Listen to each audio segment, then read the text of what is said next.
नमस्कार दोस्तों। तो आज हम बात करेंगे कर्म योग की। ओम। इस श्लोक में श्री कृष्ण समझाते हैं कि सभी जीव अपनी स्वाभाविक प्रकृति के गुणों के कारण कार्य करने के लिए बाध्य होते हैं और कोई भी प्राणी एक क्षण के लिए भी अकर्मा नहीं रह सकता। वे जो गेरुए वस्त्र धारण कर बाह्य रूप से वैराग्य प्रदर्शित करते हैं, लेकिन आंतरिक रूप से इंद्रिय विषयों के भोगों के प्रति आसक्ति रखते हैं, वे ढोंगी हैं। जो कर्मयोग का अनुपालन करते हुए बाह्य रूप से निरंतर कर्म करते रहते हैं, लेकिन उनमें आसक्त नहीं होते, वे उनसे श्रेष्ठ हैं।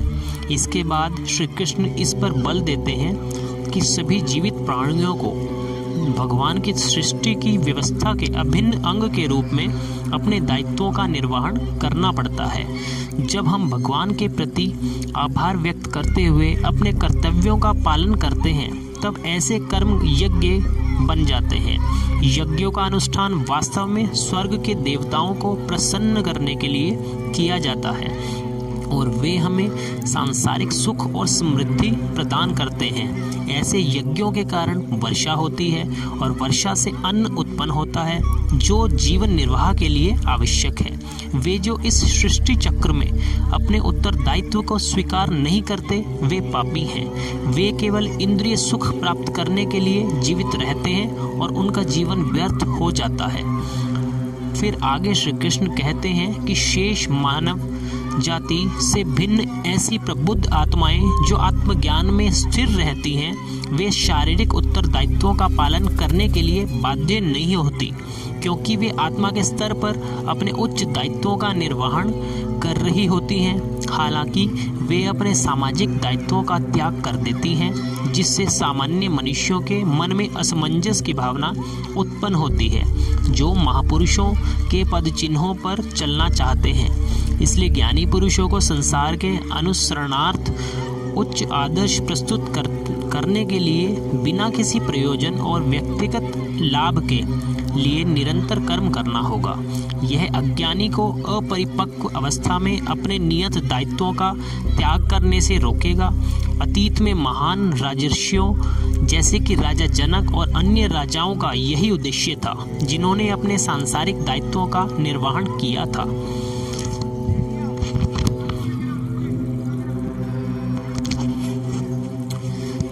तत्पश्चात अर्जुन पूछता है कि लोग अनिच्छा से पापपूर्ण कर्मों में प्रवृत्त क्यों होते हैं? क्या उन्हें बलपूर्वक पाप कर्मों में लगाया जाता है? परम प्रभु श्री कृष्ण बताते हैं कि संसार का सर्वभक्षी पाप पूर्ण शत्रु केवल काम वासना है। जिस प्रकार से अग्नि धुएं से ढकी रहती है, दर्पण धूल से ढका रहता है, उसी प्रकार से कामना मनुष्य के ज्ञान पर आवरण डाल देती है और उसकी बुद्धि का नाश कर देती है।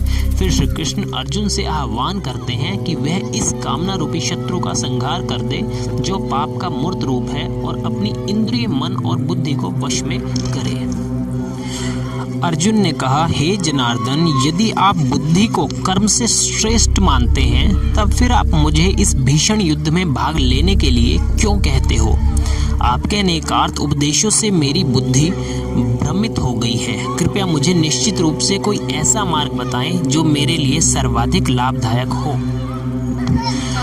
परम कृपालु भगवान ने कहा, हे निष्पाप अर्जुन, मैं पहले ही ज्ञानयोद्य की प्राप्ति के 2 मार्गों का वर्णन कर चुका हूँ। ज्ञान योग उन मनुष्यों के लिए है जिनकी रुचि चिंतन में होती है, और कर्मयोग उनके लिए है जिनकी रुचि कर्म करने में होती है। न तो कोई केवल कर्म से विमुख होकर रहकर कर्म फल से मुक्ति पा सकता है, और न केवल शारीरिक संन्यास लेकर ज्ञान में सिद्धावस्था प्राप्त कर सकता है। कोई भी मनुष्य एक क्षण के लिए अकर्मा नहीं रह सकता। वास्तव में सभी प्राणी प्रकृति द्वारा उत्पन्न 3 गुणों के अनुसार कर्म करने के लिए विवश होते हैं, जो अपनी कर्मेंद्रियों के बाह्य घटकों को तो नियंत्रित करते हैं, लेकिन मन से इंद्रियों के विषयों का चिंतन करते हैं। वे निसंदेह स्वयं को धोखा देते हैं और पाखंडी कहलाते हैं। हे अर्जुन, लेकिन वे कर्मयोगी जो मन से अपनी ज्ञानेंद्रियों को नियंत्रित करते हैं और कर्मेंद्रियों से बिना किसी आसक्ति के कर्म में संलग्न रहते हैं, वे वास्तव में श्रेष्ठ हैं। इसलिए तुम्हें निर्धारित वैदिक कर्म करने चाहिए, क्योंकि निष्क्रिय रहने से कर्म करना श्रेष्ठ है। कर्म का त्याग करने से तुम्हारे शरीर का भरण पोषण संभव नहीं होगा। परमात्मा के लिए यज्ञ के रूप में कर्मों का निष्पादन करना चाहिए, अन्यथा कर्म इस भौतिक संसार में बंधन का कारण बनेंगे। इसलिए हे कुंती पुत्र, भगवान के सुख के लिए और फल की आसक्ति के बिना अपने नियत कर्म करो।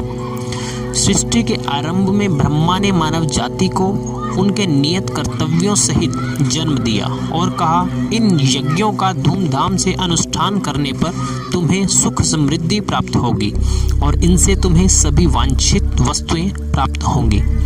तुम्हारे द्वारा संपन्न किए गए यज्ञों से देवता प्रसन्न होंगे और मनुष्य और देवताओं के मध्य सहयोग के परिणाम स्वरूप सभी को सुख समृद्धि प्राप्त होगी। तुम्हारे द्वारा संपन्न यज्ञों से प्रसन्न होकर देवता जीवन निर्वाह के लिए वांछित आवश्यक वस्तुएं प्रदान करेंगे, किंतु जो प्राप्त उपहारों को उनको अर्पित किए बिना भोगते हैं, वे वास्तव में चोर हैं। आध्यात्मिक मनोवृत्ति वाले जो भक्त पहले यज्ञ में अर्पित करने के बाद भोजन ग्रहण करते हैं, वे सभी प्रकार के पापों से मुक्त हो जाते हैं, किंतु जो अपनी इंद्रिय तृप्ति के लिए भोजन बनाते हैं, वे वास्तव में पाप अर्जित करते हैं। सभी लोग अन्न पर निर्भर हैं और अन्न वर्षा से उत्पन्न होता है। वर्षा यज्ञ का अनुष्ठान करने से होती है और यज्ञ निर्धारित कर्मों का पालन करने से संपन्न होता है। वेदों में सभी जीवों के लिए कर्म निश्चित किए गए हैं और वेद पर ब्रह्म भगवान से प्रकट हुए हैं। परिणाम स्वरूप सर्वव्यापक भगवान सभी यज्ञ कर्मों में नित्य व्याप्त रहते हैं। हे पार्थ, जो मनुष्य वेदों द्वारा स्थापित यज्ञ कर्म के चक्र का पालन करने के अपने दायित्व का निर्वहन नहीं करते, वे पाप अर्जित करते हैं। वे केवल अपनी इंद्रियों की तृप्ति के लिए जीवित रहते हैं, वास्तव में उनका जीवन व्यर्थ ही है। लेकिन जो मनुष्य आत्मानंद में स्थित रहते हैं तथा जो प्रबुद्ध और पूर्णतया आत्मसंतुष्ट होते हैं, उनके लिए कोई नियत कर्तव्य नहीं होता।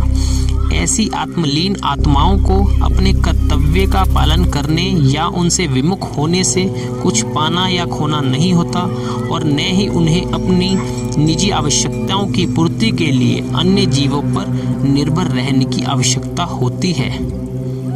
अतः आसक्ति का त्याग कर अपने कार्य को कर्तव्य समझकर फल की आसक्ति के बिना निरंतर कर्म करने से ही किसी को परमात्मा की प्राप्ति होती है।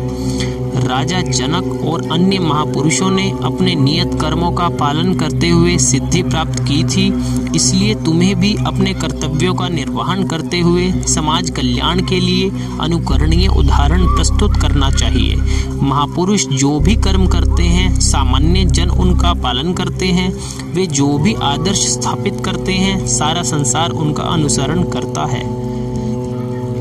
हे पार्थ, समस्त तीनों लोकों में मेरे लिए कोई कर्म निश्चित नहीं है, न ही मुझे किसी स्वार्थ का पदार्थ का अभाव है और न ही मुझ में कुछ पाने की अपेक्षा है। फिर भी मैं निश्चिंत कर्म करता हूँ। यदि मैं सावधानी पूर्वक नियत कर्म नहीं करता तो हे पार्थ, सभी लोगों ने निश्चित रूप से सभी प्रकार से मेरे मार्ग का ही अनुसरण किया होता। यदि मैं अपने निर्धारित कर्म नहीं करता तब ये सभी लोग नष्ट हो जाते और मैं संसार में उत्पन्न होने वाली अराजकता के लिए उत्तरदायी होता और इस प्रकार से मानव जाति की शांति का विनाश करने वाला कहलाता।